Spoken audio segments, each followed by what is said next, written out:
Thank you very much, colleagues.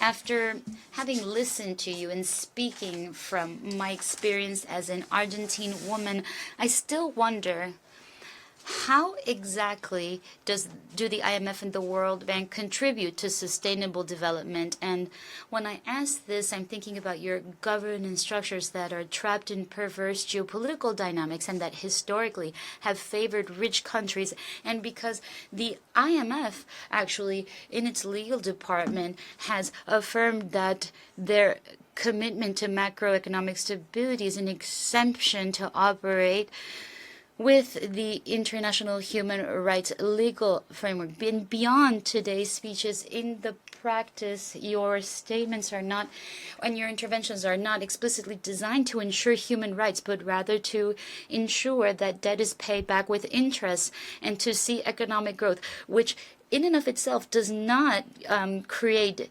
dignified jobs and well-being. In my country, the IMF continues to operate, and meanwhile, on the streets, we see repression against pensioners and people with disabilities, and high net worth people pay even lower taxes. If anybody in this room thinks the IMF works for development, I invite you to study the case of Argentina and to recognize that the only time that my country had any kind of debt relief that is compatible with development was at the time that it did not depend on this organization to sustain itself. I also heard concerns about global fragmentation in reference to conflicts and wars. And so I'm left wondering, why should we trust the World Bank and its participation in structures such as, for instance, the Board of Peace or its reconstruction model that is private sector based in Gaza? It is alarming.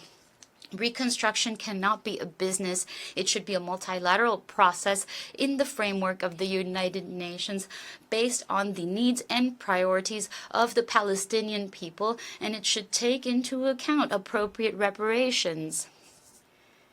Whatever investments we promote here cannot contribute to the accumulation of capital. Education, health, and water and sanitation are not markets, they are public goods. Evidence shows that when these are privatized and financialized, inequality increases as well as social fragmentation. And basing our investments on sustainable development requires putting an end to the system for solving disagreements between investors and states that has been used by transnational corporations to obtain unjustified profit at the expense of states and to condition and block public policies that affect the interests of these multinationals, even when they are trying to ensure human rights. This isn't a technical debate, it's a political decision.